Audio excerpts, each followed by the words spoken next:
What's up, everyone? Welcome back to Trading Wars. We're here for yet another day on the battlefield. I'm going to be breaking down the intraday price action for the S&P 500. And if you're ready, let's step into the war zone. All right, guys, like each and every day, we're going to start off with our support and resistance. I have the low and the high, as well as the close drawn up from yesterday.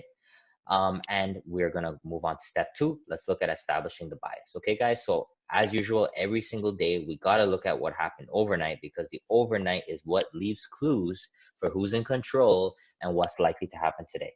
So I have this highlighted over here, guys, and I'm going to flip back to this gap just to show you what this area on the overnight chart is. So that area that I have highlighted, guys, is the close of yesterday.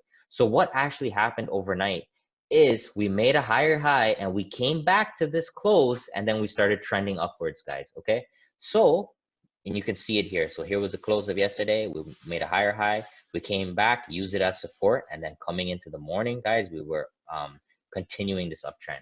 So as traders, normally when we have gap ups, we want the gap fill to occur for good long opportunities if we're bull bias. But in this case, guys, it already happened overnight. So when this is the case, we have to adapt. And right off the open, guys, we had this big push up. We had no bull being scared of locking in profits. And when we seen this push up, guys, we have to change our mindset on how we want to trade. So if the gap is not going to fill, what's the next opportunity? So guys, I posted this live on Trading Wars today on my Twitter, showing you guys the Fibonacci entry that I called out over here, guys. So I'm going to draw it up for you guys right here. So when we have this type of momentum, we drop our fib from low to high on the day, guys. And as we see, we come into the 50% and we hold strong. We get a nice double bottom. And at that point, guys, we can get in above the high of the candle, would have stopped right below the low. And guys, we would have hit 1R on this today. And the reason why you have to be kind of conservative and take your 1R is because the hourly at that time was outside of the Bollinger Bands and getting really extended. So you could have locked in your 1R long. And in terms of short, what were the setups today? So guys, there was no short play right at the open because of the factors that I talked about.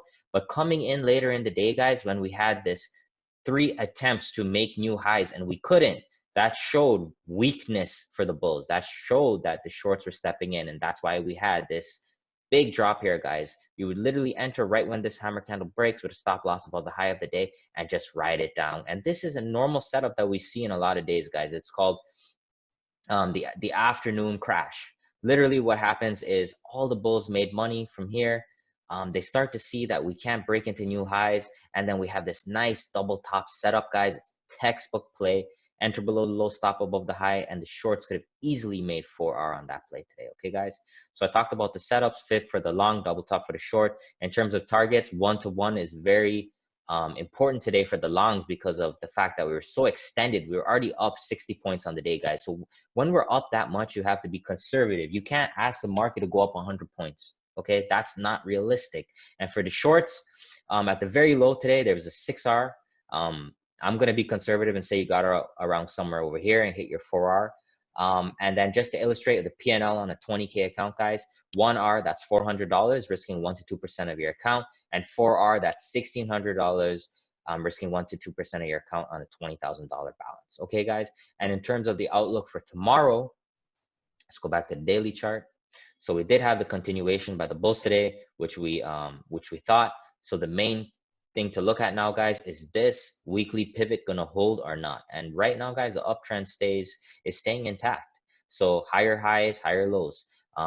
When we open up the charts tomorrow morning and we look at the overnight, we'll know who's in control. But until then, guys, looks like the bulls have put in their weekly pivot, and let's see if that can hold. Okay, guys, if there's you guys have any questions, anything you want me to talk about, please leave a comment below. Let me know.